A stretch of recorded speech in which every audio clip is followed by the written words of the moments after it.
문재인 대통령이 발의하는 개헌안 조금 전에 국무회의에서 심의 의결됐다는 소식이 들어왔습니다. 이제 문재인 대통령의 재가를 거쳐 오늘 오후에 공식 발의될 예정입니다. 해외 순방 중인 문재인 대통령이 전자결재를 마치면 헌법 개정안은 이제 국회로 이송될 예정입니다. 자, 하지만 이 대통령 개헌안에 대한 야당의 부정적 기류가 매우 강합니다. 그런 만큼 국회 통과는 쉽지 않아 보이는데요. 지금부터 짚어보도록 하겠습니다. 차재원 부산가톨릭대 교수, 백성문 변호사입니다. 안녕하십니까? 안녕하세요. 예. 자, 일단 개헌안 발의를 지금 사실 정부안이 거의 3일에 걸쳐서 설명을 했고 네. 국무회의 패싱 논란도 있고요. 그런 가운데 계속 그렇게 정부가 좀 강행하는 이런 느낌도 줄 수 없거든요. 그런 이유가 어디에 있다고 보십니까? 문재인 대통령이 지난 조기 대선 과정에서 그러니까 지방선거와 동시에 개헌 국민투표를 하겠다고 대국민 공약을 하지 않았습니까? 그렇기 때문에 약속을 이행해야 된다는 측면이 있는 것 같고요. 그리고 1987년 이후에 현행 헌법이 제정되고 난 뒤에 사회 경제적 변화가 상당히 많이 이루어지면서 헌법과 불합치되는 측면이 많다. 그리고 또 지금 국민들이 과거 지금 이 87년 이후에 역대 대통령들이 지금 상당히 불행한 또 이 그러니까 종말이 되면서 거기서 논란이 빚어졌던 것이 저항적 대통령제에 대한 이 폐단을 어떤 식으로든 좀 개선해야 되겠다는 그런 국민적 공감대가 형성돼 있다는 것이죠. 그렇기 때문에 문재인 대통령이 대국민 약속을 지키고 본인이 직접 또 나서지 않는 이상 사실 여야 간 현격한 입장 차이가 있는 상황에서 개헌 논의가 지지부진하다. 그렇다고 한다면 자신이 좀 개헌의 동력을 좀 제공하기 위해서 지금 이 발의안을 내놓는 것이 아닌가 하는 생각입니다. 아마 제 생각에는 문재인 대통령도 지금 이 개헌 저지선 이상의 의석을 갖고 있는 자유한국당이 반대하고 있는 상황에서 이것이 쉽게 통과될 거라고 보지는 않을 겁니다. 그렇기 때문에 결국 문재인 대통령 입장에서는 자신이 대통령이 발의하는 개헌안을 통해서 지금 지지부진한 개헌 논의에 대한 이 동력을 제공하겠다는 일종의 마중물로서의 발의안을 내는 것이 아닌가 하는 생각이 듭니다. 예. 이낙연 총리가 오늘 모친 상임에도 불구하고 국무회의를 주재를 해서 개헌안을 심의를 했고 의결을 했다고 합니다. 어떻게? 그러니까 사실 국무회의 심의 의결 부분을 어찌 보면 정부가 좀 간과했던 것 같아요. 그러니까 조국 민정수석이 국민들에게 개헌안의 내용을 하나하나 설명을 하면서 어찌 보면 이제 이 법상 굉장히 중요한 국무회의 심의 부분은 별로 생각을 안 하다가 좀 어찌 보면 뜨거워한 상황이 돼버린 거죠. 그러다 보니까 이제 일각에서 하는 비판은 이제 헌법 개정안에 대해서 국무회의에서 심도 있는 토론을 거쳐서 그 이후에 이제 개헌안이 나와야 되는데 그 과정에 너무 요식행위에 그치는 건 아니냐. 여기서 어떤 장관이 지금 관련돼서 반대하는 목소리를 낼 수 있겠느냐 이런 얘기도 나오는데 그러니까 이 개헌이라는 것 자체는 국민들에게 엄청나게 삶에 큰 변화를 주는 부분들이기 때문에 조금 더 신중할 필요는 있었다. 그런 부분은 좀 아쉬움 남습니다. 네, 오늘 국무회의 심의 시간을 갖고도 또 내일자 언론에서 뭔가 또 지적을 할 수도 있을 것 같습니다. 이 민정수석이 주도를 하면서 사실상 이 과정에서 중요한 법무부 장관은 좀 빠져 있는 것 아니냐라는 지적도 있습니다. 청와대 입장에서는 사실 어떻게 보면 대통령이 지금 개헌안을 발의하다 보니까 아무래도 대통령이 국정 철학을 잘 알고 있는 대통령의 측근 참모들로서 일을 추진할 수밖에 없다는 그런 아마 상황 논리를 지금 제기하는 것이 아닌가 하는 생각인데요. 지금 야당의 비판처럼 사실 어떻게 보면 이 행정부를 그러니까 대표해서 지금 발의하는 것만큼 사실 어떻게 보면 지금 주무부처라고 할 수 있는 법무부 장관이 모든 상황을 주도하는 것도 상당히 바람직한 측면이 있는 것도 사실이죠. 그러나 지금 한국적 현실에서 앞서도 제가 말씀드렸던 대로 지금 야당이 강력하게 반대하고 있는 상황에서 이것이 최종안이 아니라는 겁니다. 그렇기 때문에 대통령 입장에서는 자신이 일단 내놓은 안을 토대로 해서 구체적인 더 심도 있는 논의가 이루어지길 바라는 뜻에서 아마 조금 그런 가정 자체를 조금 소홀히 하지 않나 생각도 들고 또 한편으로는 청와대 입장에서는 또 대통령인 자문위 소속으로 개헌과 관련된 전문가들로 구성을 해서 충분한 논의를 했다는 그러한 입장도 아마 갖고 있는 걸로 알고 있습니다. 예. 자, 이제 개헌안이 발의가 된다면 이제 전자결재를 통해서 이제 재가를 거쳐서 오후에 이제 발의가 된답니다. 그렇죠. 국회에 발의가 되면 그 다음 절차는 어떻게 되는 겁니까? 20일간의 이제 공고 절차가 있고요. 그 공고된 날로부터 60일 안에 국회에서 의결을 해야 됩니다. 그러니까 5월 24일까지 이제 국회에서 의결을 해야 되는데 아까 차 교수님 말씀하셨던 것처럼 현실적으로 개헌 전선을 확보하고 있는 자유한국당만 반대를 해도 쉽지 않은 상황인데 지금 각 당마다 이해관계가 지금 다 다른 상황 아니겠습니까? 그러니까 현실적으로 이 안이 그대로 통과될 가능성은 거의 없다라고 일단은 봐야 될 것 것 같고 다만 이제 개헌 논의를 국회에서 활발히 할 수 있도록 이 안을 던져줬다라는 생각이 드는데 이제 문제는 그 안에서 이제 자유한국당이 현재 시점에서는 이번 지방선거에 아예 개헌안을 같이 할 생각이 없다는 입장이지 않습니까? 그러면 이게 아무리 토론을 거쳐도 자유한국당에서 그냥 노 해버리면 현실적으로 지방선거에 이제 이 개헌안이 이제 국민투표에 붙여질 가능성이 그렇게 높아 보이진 않은 상황이고요. 만약에 이제 5월 24일까지 제가 아까 의결 시한이라고 했는데 공고기간 20일은 반드시 있어야 되기 때문에 수정안이 나와도 5월 4일 전에는 어느 정도의 내용이 도출이 돼야 되는데 그게 과연 가능할지에 대해서 좀 의문이 듭니다. 예.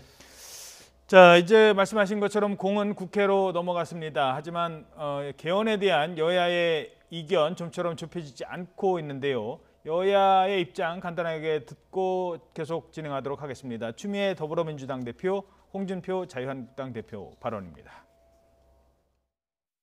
6월 개헌은 국민과의 약속이자 역행할 수 없는 절대적 민심입니다. 공당의 책임감으로 당론 개헌안을 제안해 주시길 촉구합니다. 개헌 투표 만약 하자고 하면 본회의장 우리는 들어가지 않습니다. 들어가는 사람은 제명 처리합니다. 네, 뭐 홍준표 대표의 제명 처리 논란 저 발언의 어떤 뭐 좀 자극성은 뭐 둘째 치고요. 일단 야당이 계속 반대를 하고 있는 상황인데 게다가 야당에서 지금 합동의원총회를 열자 이런 제안까지 하고 있어요. 그러니까 그 자유한국당을 중심으로 반대하는 야당이 합동의원총회를 하자.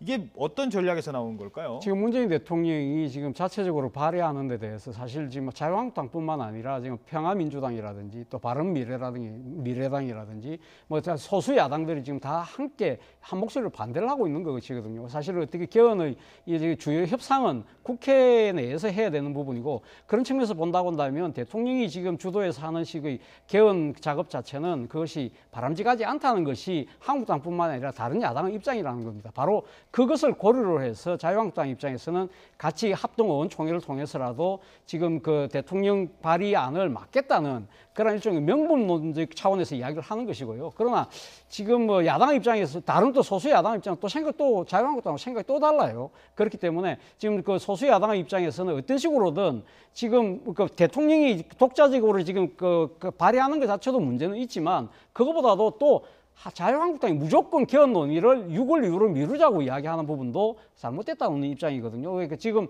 소수 야당 입장에서는 자신들이 이 개헌 논의 국면에서 자신들의 정치적 공간을 어떤 식으로 확보해야 되는 것이 또 필요한 필요하다는 것이죠. 예를 들면 지금 자신들이 이야기하는 권력구조 개편과 관련해서 국회의 권한을 확대하는 것과 동시에 또 한편으로는 이거와 맞물려서 그 대통령 권한을 분산하는 것과 맞물려서 일종의 지금 자유한국당이 지금 상당히 거부하고 있는 상당히 강력한 반대 입장을 가지고 있었던 현행 소선거구제에 대한 변경을 유도한다는 것이죠. 그렇기 때문에 이 비례대표제를 좀 더 강화하는 식으로 해서 정당적 표율에 의해서 의석이 일치하는 소위 말하는 연동형 비례대표제라는 것도 이번 개헌 논의 과정에서 확대하고 싶어하는 생각을 분명히 소수 야당은 갖고 있습니다. 그렇기 그렇죠. 때문에 소수 야당은 지금 이 정부 여당 그리고 또 이 자유한국당에 대해서도 상당히 어떻게 보면 양비론적 또 어떻게 보면 또 양시론적 입장을 통해서 이 협상을 통해서 자신들의 정치적인 지분을 확대하려는 그러한 생각을 갖고 있기 때문에 쉽게 타결이 좀 어려운 상황이라고 할 수 있겠습니다. 예. 근데 타결이 어렵다고만 할 게 아니라 그러면 또 자체 논의를 거쳐서 그러면 6월에 안 되면 10월에라도 해야 될 텐데 그런 논의 과정은 좀 제대로 하고 있느냐라는 의문도 가질 수 있거든요. 무조건 6월엔 안 돼. 10월은 뭐 두고 봅시다. 이렇게 가서는 안 되는 거 아니겠습니까? 6월에 안 되면 10월에 될 것 같지도 않아요. 지금 분위기로 봐서는. 예. 그리고 이 개헌이라는 것 자체가 각 당의 이해관계가 굉장히 첨예하게 갈릴 수밖에 없거든요. 조금 전에 말씀하셨던 것처럼 뭐 연동형 비례대표제 관련 그런 부분도 이번에 그래서 헌법 이번에 그 관련된 내용들을 보면 개정안 내용을 보면 연동형 비례대표제를 도입할 수 있는 그런 내용의 골자로 들어가 있는 건 사실이에요. 그러니까 그걸 통해서 나중에 그런 부분 다 논의가 가능한 정도의 내용인데 일단 자유한국당 입장에서는 이번 개헌안 발의가 지방선거에 유리한 고지를 점하려고 하는 꼼수다라고 지금 딱 규정을 해버리는 상황이라 논의 자체가 안 되는 거거든요. 원래 사실 헌법 개정안이 정확하게 개헌안이 나오려면 일단 이렇게 대통령이 발의하는 개헌안이 나오고 거기서 각 당마다 문제가 되는 부분, 예를 들어서 뭐 자유한국당 입장이라면 뭐 토지공개념이나 아니면 대통령의 권한이 너무 강하니까 이런 부분들이 좀 추가돼야 된다. 이런 생산적인 논의가 나와야 되는데 이건 지금 안 돼. 이건 10월에 할게요. 근데 10월에 할지 안 할지는 또 모르는 상황이고 또 그러니까 다른 당들도 지금 일단 눈치는 보고 있고 현재 이 조항의 잘못된 부분을 지적하고 싶어도 그런 논의가 아예 다 밑으로 들어가 버린 상황이라 그렇죠. 지금 저도 좀 아쉬운 건 자유한국당도 10월에 하건 뭐 내년에 하건 간에 지금 이 헌법 개헌안 지금 대통령이 발의한 내용이 어떤 부분이 문제고 이걸 이렇게 수정하면 우리도 논의에 들어갈 수 있다라는 취지의 얘기가 나와야 되는데 무조건 노를 외치다 보니까 이 부분은 좀 국민들에게 공감대를 많이 형성하지 못하는 것 같습니다. 그렇죠. 하나하나의 사안에 대해서 여야가 뭐 말씀하신 것처럼 대통령제로 할 것인지 또는 뭐 그러니까 4년 중임제로 할 것인지 아니면은 뭐 의원 내각제적 측면을 더 강조해서 책임 총리제로 갈 것인지 아니면 국회에서 총리를 추천이라도 하게 할 것인지 이 부분에 대해서 논의를 해보다가 네. 시간이 안 돼서 6월을 넘기는 것과 지금부터 안 하겠다라고 하는 것은 차원이 많이 다른 물론 거잖아요. 자유한국당도 사실은 지금 그 아까 이 다른 야당들과 합동 의원총회를 통해서 대안을 만들자는 입장은 갖고 있습니다. 갖고 있지만 그러나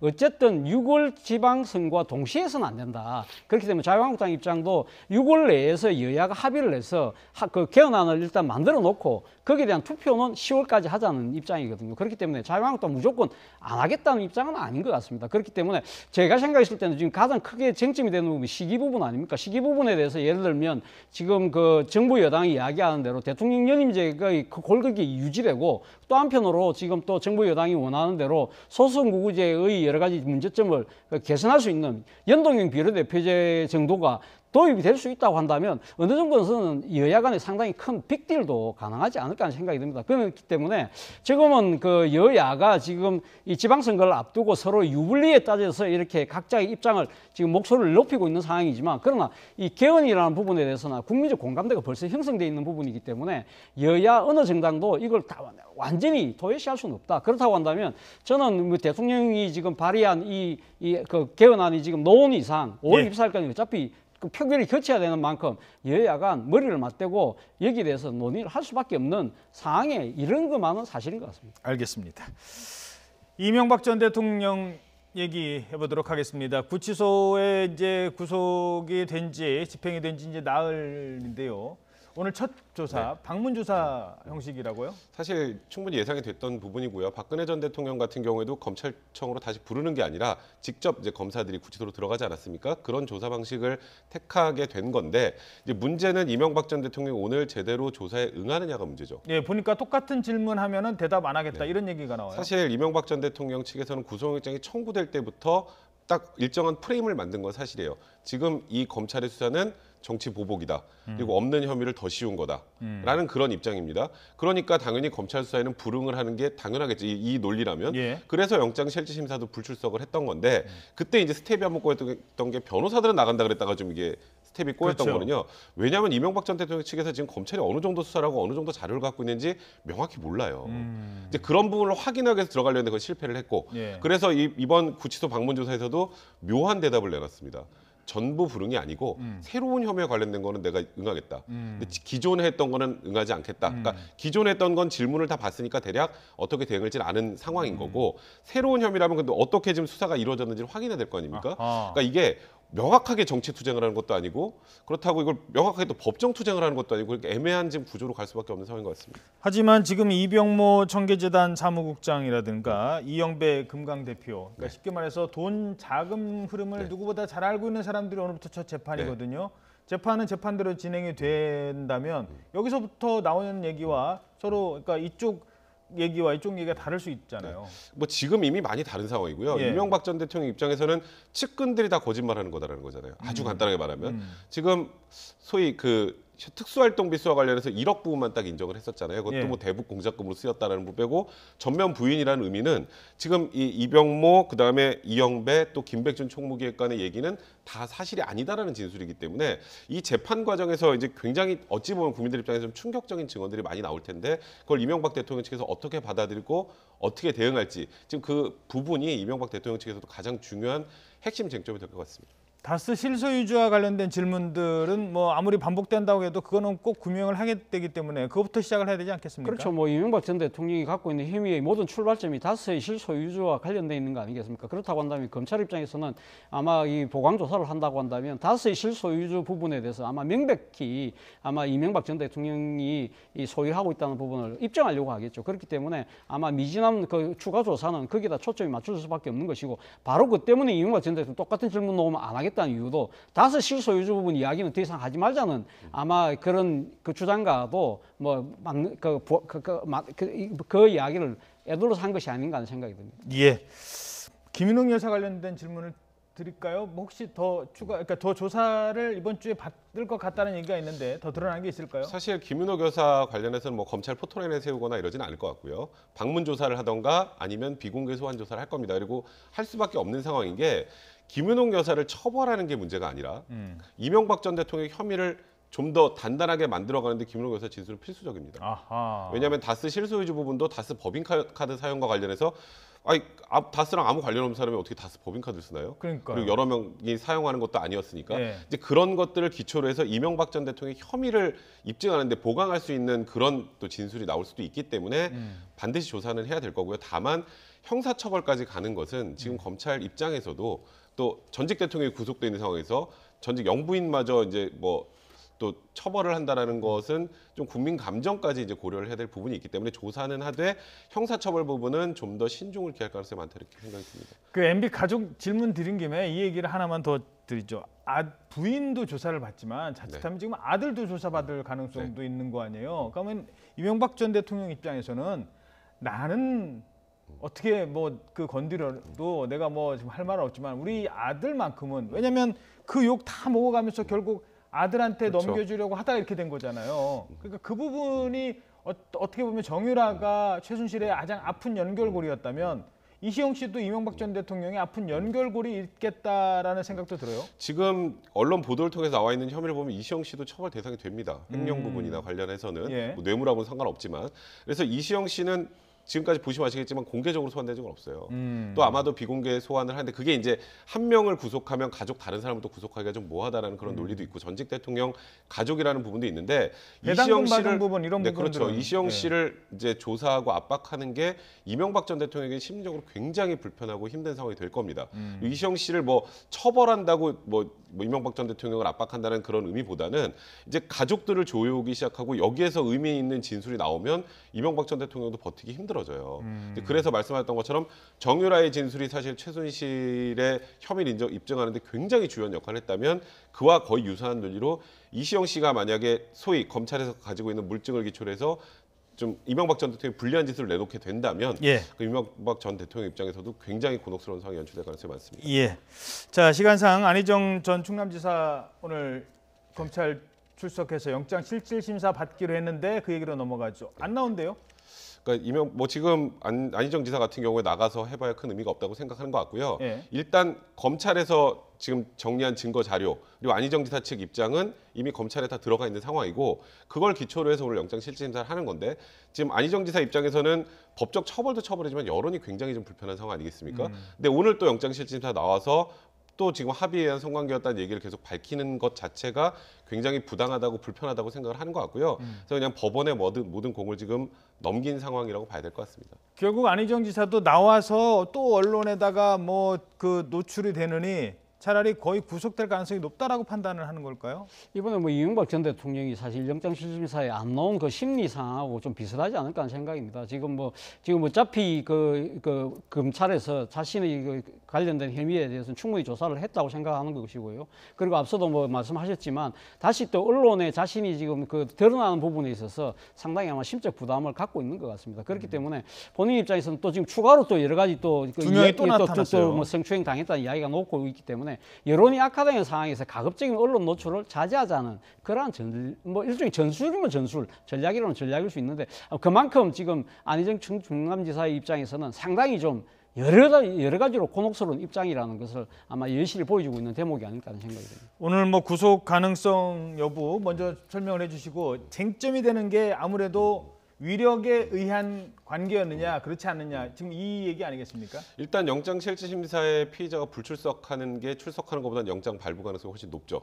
서류 심사를 하기 때문에. 예. 근데 다만 이번 사안은 조금 다른 사안하고 다른 게 그 예. 업무상 위력이라는 게 정말 입증하기가 어렵습니다. 사실. 아. 그리고 업무상 위력에 관련된 죄가 이제 고소는 굉장히 많은데 예. 실제 기소되는 사례는 그렇게 많지 않아요. 아. 그 입증이 정말 어려운 거거든요. 그리고 또 안희정 지사가 어쨌건 그 김지은 씨 또 다른 피해자라고 하는 여성과 찍은 사진도 지금 검찰에 제출했다라는 그 얘기가 지금 나오고 있는 상황 아니겠습니까? 예. 이제 그런 증거 자료를 기초로 해서 법원이 어떻게 판단할지 이거는 일반 사건보다는 그래도 구속이 안 될 가능 불출석했음에도 불구하고 구속이 안 될 가능성은 분명히 있는 사건입니다. 그러니까 이게 국민적 비난 가능성과는 별개로 법적으로만 놓고 보면 업무상 위력이라는 부분을 입증하는 게 굉장히 어렵기 때문이거든요. 그 부분을 검찰이 어느 정도까지 증거를 확보했는지, 그러니까 캠프 관계자의 진술, 피해자의 진술, 그 다음에 압수수색 과정에서 나왔던 여러 가지 정황 등을 기초로 해서 이 정도면 업무상 위력을 볼 수 있다고 어느 정도 검찰이 정리를 했다면 발부 가능성이 높고요.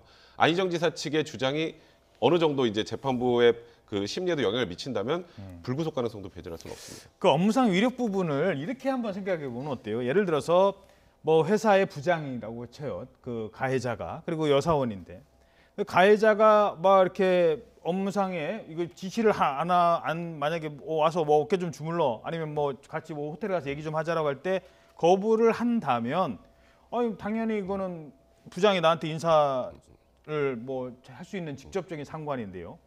근데 아주 뭐 이렇게 애매한 방법으로 했는데 그래서 그 부장이 회사를 쫓겨나갔어요. 그러면 그 회사 한 사람 중에 부장 한 사람 빠지면 그 회사가 망하나요? 그렇지는 않잖아요. 그런데 안희정 지사는요. 그 캠프의 중심이자 핵이자 안희정이 대선 때 그런 사건으로 세상에 알려져서 언론에 하나 나면 안희정만 후보 사퇴하고 이런 표현 좀 죄송합니다만 안희정만 그 죽는 게 아니라 다른 캠프 자체가 무너지는 거예요. 그렇죠? 대선 후보가 갑자기 무슨 이런 얘기가 나왔어요. 만약에 이게 1년 전에 나왔다고 한번 생각을 해본다면 그러니까 이게 업무상 위력을 아주 그렇게만 생각할 게 아니라 이 사람이 사라지는 순간 우리 캠프가 죽고 내 직장이 없어지는 거거든요. 그런 부분은 생각하지 사실 뭐 김지은 씨가 지난번 인터뷰에서 이야기를 하지 않습니까? 안희정 전 지사가 자신한테는 왕과 같은 존재였다. 예. 사실 뭐 어떻게 보면 안희정 전 지사가 김지은 씨의 생사의 사건을 쥐고 있었다 해도 과언이 아니라는 이야기겠죠. 사실 김지은 씨가 원래는 캠프에 그 자원봉사자의 형태로 들어갔다가 그 대선 경선이 끝나고 난 뒤에는 충남도의 그 6급 직원으로 발탁이 된 거 아닙니까? 그럼 그 인사권은 오롯이 안희정 전 지사의 의지에 따라서 가능한 것이거든요. 그럼 거꾸로 이야기하면 만약에 김지은 씨가 안희정 지사의 말에 조금이라도 거여가면 너 당장 집에 가 이러면 바로 집에 갈 수밖에 그렇죠. 없는 그런 상황이라고 한다면 다른 여타의 아까 일반 기업에서의 부장과 여직원의 관계하고는 더 이상의 그 업무상 위력이 가해질 수 있는 상황이라는 것이죠. 예. 뭐 앞서 그 앵커께서 말씀하신 같은 캠프에 몸담고 있는 뭐 정치 동지 관계로서의 정치 운명을 같이 한다는 차원이 아니라 제 생각에는 김지은 씨 입장에서는 자신이 생계를 이어가는 데서 중요한 일자를 제공한 사람의 이야기를 거절했을 경우에 그럼 다시 또 실업자로 돌아가야 되는 이러한 상황을 오히려 검찰은 더 주목하지 않을까 생각입니다. 예, 짧게. 그러니까 사실 지금 김지은 씨가 원하지 않은 성관계였다라는 부분은 입증이 어느 정도 됐어요. 왜냐하면 그 전 수행비서가 김지은 씨가 찾아와서 안희정 지사가 자꾸 뭐 자기한테 뭔가 이런 일을 하려고 한다라고 했더니 그럼 본인이 거절하면 되지 않느냐라고 해서 돌려보냈던 걸 후회한다라는 그런 내용 기사 한번 보신 적 있죠. 예. 그럼 그 전 수행비서에게 본인이 안희정 지사에게 좀 원치 않는 성관계를 갖자다는 취지의 얘기를 이미 했다면 그건 원하지 않았다라는 부분이 어느 정도 정리가 되잖아요. 그 다음 단계로 조금 전에 말씀하셨던 것처럼 캠프 분위기가 굉장히 중요해요. 왜냐하면 둘 사이에 있었던 일은 저희가 정확하게 알 수가 없어요. 그렇죠. 그러면 정말 그 캠프에서 안희정 지사의 말을 거역했을 때 이런 일이 생기더라라는 자료들이 많이 있다면 그럼 그런 정황 증거들이 있다면 안희정 지사의 혐의가 인정이 될 가능성이 많은 거고요. 그런 부분이 좀 부족하다면 국민적 비난 가능성을 넘어서서 좀 떠나서 안희정 지사의 혐의가 인정이 안 될 가능성도 배제할 수는 없는 겁니다. 예. 시간 없지만 자유한국당 얘기 하나만 딱 짚고 넘어갈죠. 자유한국당 홍준표 대표하고 중진들 간의 지금 갈등이 계속 커지고 있는데요. 얼마 전에 중진들이 모였습니다. 당을 살릴 수 있는 이른바 구당 간담회를 가졌답니다. 당을 구하기 위해서 4가지를 제안했는데요. 첫 번째 최고위를 정상화시켜라. 지지율 제고 방안 대책을 마련해라. 그다음에 인재를 영입하라. 여기까지는 이해가 돼요. 4번째가 뭐냐면 대표의 언행을 자제해달라. 라고 얘기를 했습니다. 거기에 대해서 하나만 더 말씀드리죠. 홍준표 대표가 최근에 이 중진들을 연탄가스에 비유해서 비난을 했습니다. 그러자 중진 중에 한 사람이 바퀴벌레가 연탄가스에 죽습니까? 라고 했습니다. 지금 이 분위기 어떻게 보십니까? 바로 지금 바퀴벌레와 연탄가스가 지금 놓은 그 대화가 지금 대한민국 제1야당에서 일어나고 있다는 네. 그 자체에 대해서 국민들이 지금 상당히 실망을 갖고 있는 거 아니겠습니까? 바로 그 때문에 사실 보수 지지층 입장에서는 그 박근혜 전 대통령의 그 국정농단 사건 때문에 떠났던 마음이 돌아오기가 힘든 하나의 장애로 작용하고 있다는 것이 지금 그 중진들의 생각이거든요. 그렇기 때문에 중진들 입장에서는 뭐 왜 홍준표 대표가 새로운 인물을 영입할지 제대로 못하느냐, 지지율이 안 올라가느냐, 이러한 부분들의 그 시시비비를 따지기 이전에 결국 모든 것의 바탕에는 홍준표 대표의 막말 때문에 지지가 모이지가 않고, 그러다 보니까 이제 새로운 그 인재들이 영입되지 않는 악순환이 계속되고 있다. 그렇다고 한다면 결국 제일 첫 번째 풀어야 될 것은 홍준표 대표의 막말성 발언을 자제하고 보수의 품격에 맞는 그런 리더십을 보여야 된다는 것이 중진의 요구인 것이죠. 자, 하나만 시간 관계상 그러면 지금 인재 영입하라고 하고 그렇게 하다가 계속 서울시장 할 사람 없으면 결국 홍준표 대표가 서울시장으로 나가야 된다라는 목소리가 더 커지는 시점이 있을까요? 물론 뭐 그렇게 그 목소리는 커지지만 제가 생각해 현실적으로 거의 가능성은 없다고 봅니다. 물론 지난주에 그 중진들이 그 이야기했을 때 자기가 뭐라고 얘기했습니까? 나만큼 이 당에서 험지에 가서 선거를 치른 사람이 있으면 나와봐라는 식으로 이야기를 했지 않습니까? 그렇기 때문에 자기는 충분히 희생할 만큼 희생했고, 오히려 그런 문제를 제기하는 중진들이 오히려 지금 양지에서 지금 땅 짓고 헤엄치기 식으로 지금 선수만 쌓은 것이 아니냐는 논리를 갖고 있는 것을 펼치는 걸 본다고 한다면 홍준표 대표 입장에서는 자신이 직접 출마하기보다는 아마 새로운 인물을 영입할 것 같은데, 오늘 뭐 벌써 기사가 났더라고요. 김병준 전 부총리를 아마 영입한다는 설이 있는데 모르겠습니다. 이 부분에 대해서 뭐 얼마만큼 진척이 됐는지 모르겠지만 어쨌든 홍준표 대표 입장에서는 자신이 직접 나가기보다는 새로운 인물을 영입하는데 더 박차를 가하지 않을까 하는 생각이 듭니다. 예, 사실 김병준 교수 같은 경우는 경쟁력이 또 있기 때문에 그쪽에서 영입을 한다면 또 다른 얘기를 나올 수 있겠습니다만 또 아픈 과거도 좀 있지 않습니까, 김병준? 그렇죠. 사실 뭐 김병준 총리가 사실 교육부 장관을 얼마 못했습니다만 당시 그 자유한국당의 전신이 한나라당이 그때 표절의혹을 강하게 제기해서 그 낙마하지 않았습니까? 그렇기 때문에 뭐 어떻게 보면 자유한국당 입장에서는 중도 외연을 확장하기 위해서, 그리고 특히 친노 인사이기 때문에 소위 지피지기 백성이라고 저걸 잘 아는 후보를 데리고 온다는 측면도 있지만, 또 한편으로 거꾸로 이야기하면 지금 그 여당 진영에서 본다고 한다면 일종의 배신자 프레임으로도 갈 수 있는 측면이 있거든요. 그렇기 때문에 일장일단이 있기 때문에 아마 이 부분에 대해서 아마 자유한국당이 나름 최종에 어떻게 결정할지는 좀 지켜봐야 될 것 같습니다. 예, 사실 김병준 교수 같은 경우는 지난 대선 때 모두 다 99%를 위한 대통령이 되겠습니다라고 할 때 또 친노를 향해서 99% 위한 대통령 없습니다라고 또 쓴소리를 한 사람이기 때문에 어떻게 그러니까 이 매치가 될지 상당히 좀 관심을 끄는 것 같습니다. 오늘 사실은 FTA 관련된 내용을 전해드리려고 했는데요. 이어지는 뉴스에서 전해드려야 될 것 같습니다. FTA 관련된 협상 결과를 정부가 브리핑한다고 합니다. 들어오는 대로 이어지는 뉴스에서 설명드리도록 하겠습니다. 부산 가톨릭대 차재원 교수 그리고 백성문 변호사와 함께 얘기 나눠봤습니다.